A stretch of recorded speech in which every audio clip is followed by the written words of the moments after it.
Guys ಹೆಂಗದೀರೆಲ್ಲರೂ, ನನ್ನ ಹೆಸರು Neha, ನಾನಿರೋದು ಕೇರಳದಾಗ. So ಇವತ್ತು ನಾನು ನಿಮಗೆ ಏನು ತೋರ್ಸಾತೇನಪ್ಪ ಅಂತಂತಂದ್ರೆ, ಇದೇನಂತಂತಂದ್ರೆ ಮನ್ಯಾಚೋರ್ ಅಂತ ಹೇಳಿ ಇದನ್ನು ಹೇಳ್ತಾರೆ. ಮನ್ಯಾಚೋರ್ ಅಂತಂತಂದ್ರೆ ಎಲ್ಲೋ ರೈಸ್, ಚೋರ್ ಅಂದ್ರೆ ರೈಸ್ ಮತ್ತು ಕಳ್ಳ ಅಂತ ತಿಳ್ಕೊಂಡಿದ್ದೀರಿ. ಫಸ್ಟಿಗೆ ನಾನು ಇದನ್ನು ಒಗ್ಗರಣೆನ ಅಂತ ತಿಳ್ಕೊಂಡಿದ್ದೆ, ಬಟ್ ಇಲ್ಲಿದ್ದು ಸ್ಪೆಷಲ್ ಫುಡ್ ಫೆಸ್ಟಿವಲ್ಸ್ದಾಗೆಲ್ಲ ಪ್ರಿಪೇರ್ ಮಾಡ್ತಾರೆ. ನಾನು ನಮ್ಮೂರಾಗ ಮುಂಜಾನೆ ಒಗ್ಗರಣೆನ ಮಾಡ್ತೇವಲ್ಲ ಅದನ್ನು ಅಂತ ಹೇಳಿ ತಿಳ್ಕೊಂಡಿದ್ದೆ. ಇದನ್ನು ಅಷ್ಟಾಗಿ ಸ್ಪೆಷಲ್ ಮಾಡಿ ತಿನ್ನತ್ತಾರ ಇವ್ರು ಅಂಥೇಳಿ, ಬಟ್ ಅಲ್ಲ. ಇದ್ರದ್ದು ಟೇಸ್ಟ್ ನೋಡಿದೆ ನಾನು, ಆಮೇಲೆ ನಂಗೆ ಭಾಳ ಇಷ್ಟ ಆಯ್ತು. ಇದು ಫುಲ್ ಕೊಕೊನಟ್ ಮಿಲ್ಕ್ ಅದೆಲ್ಲ ಯೂಸ್ ಮಾಡಿ ಪ್ರಿಪೇರ್ ಮಾಡ್ತಾರೆ.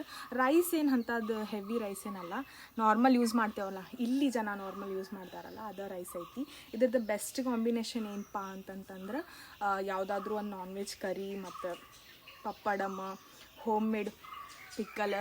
ನಾನು ತಿಂತಿರೋದು ಮ್ಯಾಂಗೋದ, ಇದು ನಮ್ಮ ಮನ್ಯಾಗ ಮಾಡಿದ್ರೆ. ಮತ್ತು ಇದು ನಮ್ಮ ಊರಾಗ ನಾನು ನೋಡಿರಲಿಲ್ಲ, ಅದಕ್ಕೆ ಸ್ವಲ್ಪ ಶೇರ್ ಮಾಡೋಲ್ಲ ನಮ್ಮ ಮಂದಿ ಜೊತೆ ಅಂತ ಹೇಳಿ ವಿಡಿಯೋ ಮಾಡತ್ತೀನಿ. ಮತ್ತೇನಿಲ್ಲ, ಮತ್ತು ಬೇರೆ ವಿಡಿಯೋದಾಗ ಸಿಗೋಣಂತ. ಬಾಯ್ ಬಾಯ್.